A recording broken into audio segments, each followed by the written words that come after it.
German elections, September the 14th. Germany will get a new government and a new chancellor. These are fairly momentous elections which matter from the standpoint of European politics, global affairs, and your portfolio. This is David Roach, Independent Strategy and Quantum Economics. After 50 years, the CDU and the sister party of the CDU, the CSU, the Bavarian sister party, are about to get kicked out of power in Germany. Now, if you look at the latest polls, it's quite clear what the parties or the coalition taking over from the CDU, CSU are going to be. The CDU, CSU are now at what is in their terms a pretty pitiful 22.8% of the most recent polls, with the SPD running at the same amount. The Greens have weakened a bit, but they're still at nearly 18%. And behind them, we have the FDP, with the Liberals at 12%, and Die Linke, which is the party which inherited the mantle from the East German Communist Party, and they are at 6.3%. Now, it's quite clear from this that the next government of Germany is going to be composed of a coalition which is going to exclude the CDU, CSU, and will include one of two combinations. The constant between either combination will be the Social Democratic Party, which will probably get the chancellorship, and the Greens, where Annalena Baerbock will probably get the vice chancellorship. And then you come to the tricky question: is it going to be Die Linke, or is it going to be the FDP, which becomes the party which, in fact, supplies the cement to hold this coalition together? Now, the first thing to say is that this is going to take probably several months to negotiate a coalition pact. And the reason why that is so in Germany is because such pacts, unlike the shifting sands of what happens in, say, Italy or even the UK, such pacts are legally binding. So they take time to put together. And once the program is agreed, then the parties in the coalition have to actually stick to it.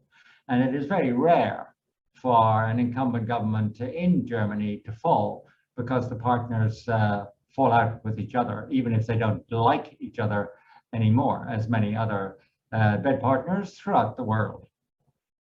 Now, let us first of all look a little bit at what we're going to lose. Well, we're going to lose Angela Merkel, and in many respects, this is a huge vacuum, because Merkel actually is responsible for making sure that there was nobody to succeed her who could actually fill her boots. So you have a vacuum. And the person who was chosen, I think extremely unwisely, by the CDU is, of course, Armin Laschet, who has been nothing but a disaster in image, in his appeal, and he is probably the single biggest cause why the CDU is showing such weakness compared to its competitors, like the Greens and the SPD. But it's probably not going to change. There is somebody who could take over from Laschet, who's called Markus Söder, but he would not have the time left between now and the elections to really make a big enough mark to turn the fortunes of the CDU around. And furthermore, it is not clear to voters either what he stands for. So basically, the CDU and its sister party, the CSU, has got a vacuum problem, which I think ensures that it's going to relinquish power after 50 years at the helm of Germany. Now, back to Merkel. She has created this vacuum, so you could blame her for that, but she gave many other positive contributions to the European and indeed the global scene during her long time in office. For a start, she oversaw, though she actually did not initiate, the economic reforms which re-established Germany as a manufacturing powerhouse and a productive miracle at the same time. That is her major achievement.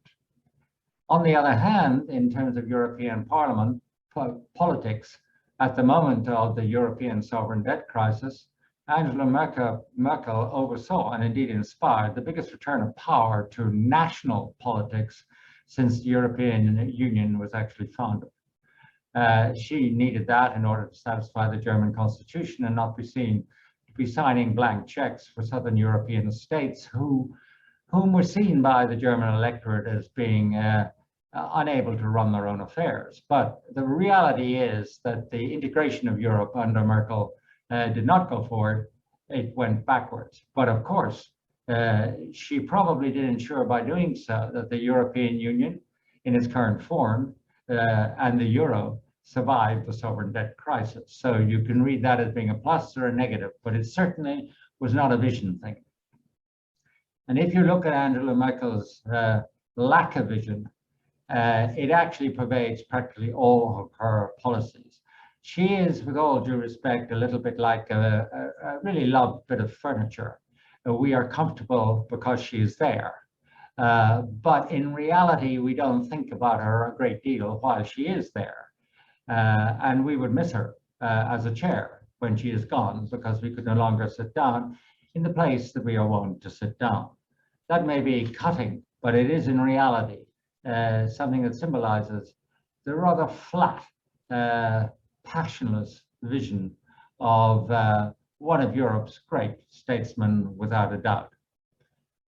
Now, Angela Merkel was also responsible for something which is going to change when she goes, and that was she was the arch compromiser to both Putin in Moscow, where she made her last state visit before she exited the scene, and to Xi in China, where it was Merkel who pushed hard to have the comprehensive European-Chinese investment agreement ratified in Europe, and failed, even though she put every effort into it, including telephone calls up to the end, visits, and so on and so forth. That will change, and it will change pretty dramatically under any form of new German government, because neither the SPD nor the Greens are going to actually be cuddly and friendly to totalitarian states. And that will spill over into a reversal of what one of Merkel's achievements was. And that was to actually put the interests of German manufacturers and industry above anything to do with human rights, civil rights, or international relations. Now we come to the actual outturn of the election. My own view, and many of my investors disagree heartily with that view, is that it is no bad thing that Germany now gets a shake-up. And I suspect that the composition of the new government may not at all be negative economically.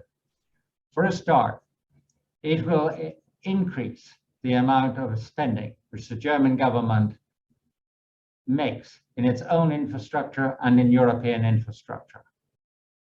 What that will do is to cement the European Union, the Commission's new generation plan, which is so key in turning around the productive fortunes of the Southern European states like Italy and Spain, but also Greece and Portugal.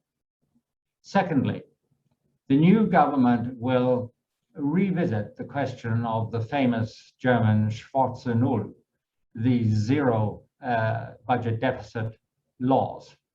And it will allow a more flexible interpretation of the Stability and Growth Pact at the European level, which means that instead of aiming for 60% debt in 20 years, which is totally impossible starting from where we are, those targets, those constraints will be eased so that the richer European states, in particular Germany, can actually run down its serving surplus and put more of that money to work on a pan-European scale. Now, provided that is done productively by putting it into sectors like the green sector, which is as productive an investment as anything else, into communications and into healthcare, and into infrastructure, which in Germany itself is falling to bits, then I think these are productive uses of capital, and the reduction in German savings rates will actually lead to a growth in an increase in sustainable growth throughout Europe, which would be highly positive.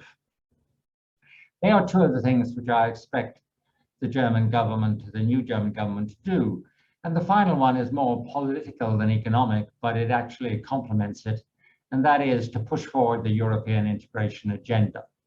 The CDU and CSU is traditionally much more inwardly introverted, and I think I've just used an oxymoron, but definitely more introverted and less prone to take initiatives that push the European agenda forwards.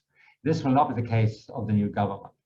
Now, having said that, that would sound that investors, which may panic on the morning of the elections when the CDU-CSU is thrown out of office, they may actually come back into the market pretty quickly, and that's a pretty comfortable conclusion.